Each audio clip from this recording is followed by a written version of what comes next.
master race and will ultimately destroy all other races and prevail as the rulers of the world.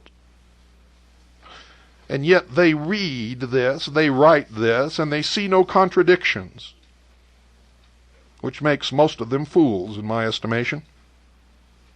In any case, they are liars, deceivers, and manipulators, the scum of the earth. They are the destroyers. Each and every one may be the fortunate heir to this glorious inheritance, but must seek the white stone which crowns the pyramid within himself by the full development of his body, mind, spirit, and soul, the holy trinity of each Son of Man who has become the Son of God. And there is the clue to what they intend. Man will become God. Man himself will become Christed, and that is what they mean by the return of Christ to this earth. Not a physical man of divine origin, God incarnate in the flesh, coming on the clouds, as the Bible describes, but man himself will become Christed. And as humankind becomes Christed, and the chaff is weeded out from the wheat, which is them, and destroyed from the earth, all other races, they will prevail, and Christ will be upon the earth in them. It is in this manner that America will realize her destiny as the city set upon a hill, a star that shall never set, but become the light that shall light the world, because the true church of the eternal Christos, the Christ within man, for whom there is travail in birth until Christ be formed in you, man, shall have become established and be the sanctuary for all her people. This is what the Mormon Church teaches. It is just another branch of Mystery Babylon, perverted by this hidden agenda of the master race, the Anglo-Aryan master race, incarnate in British Israelism, world Zionism, and if you're Jewish, you had better reject it. It's not about saving or preserving the state of Israel. It's about creating a one-world government, and Orthodox Jews, along with fundamentalist Christians, or any Christian for that matter, who will not renounce Christ as a divine incarnate of God in the flesh upon this earth. Any follower of the prophet Muhammad, anyone who will not bow down to this new religion, will be destroyed. Will be destroyed. The state is the edifice. The church must be the spirit. This is the old Nazi coming back to us. This is National Socialism on a world scale. Where the state is the edifice, the church must be the spirit. The rise and fall of nations and people has been in exact ratio to their acceptance of the laws interpreted by their great spiritual leaders, or their efforts to think, desire, and act in attempted defiance of them.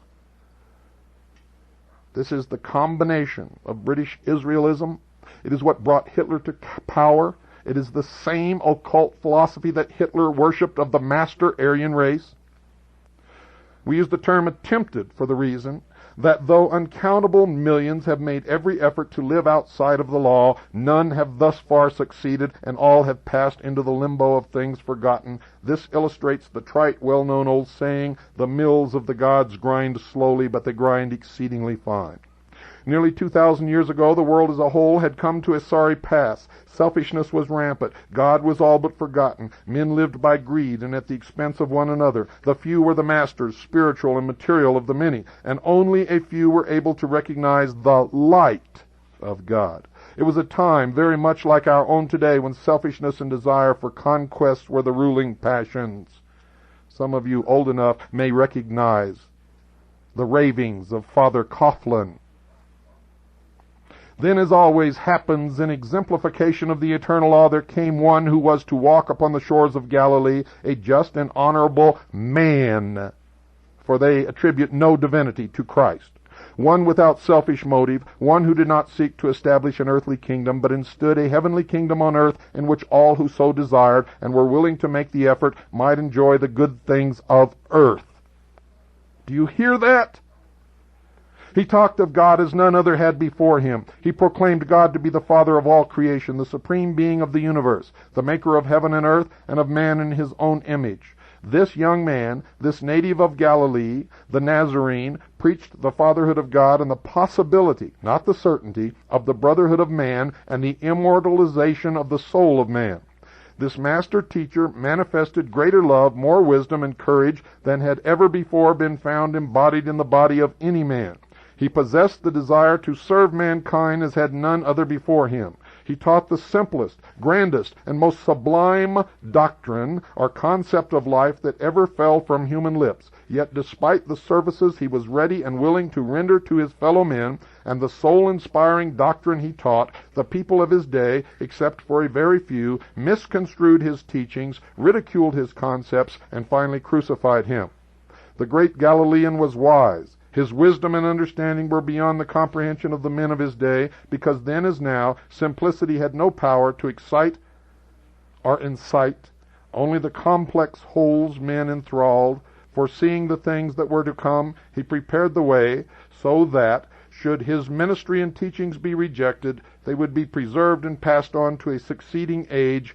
The age is now upon us, the new age, when man shall become the Son of God.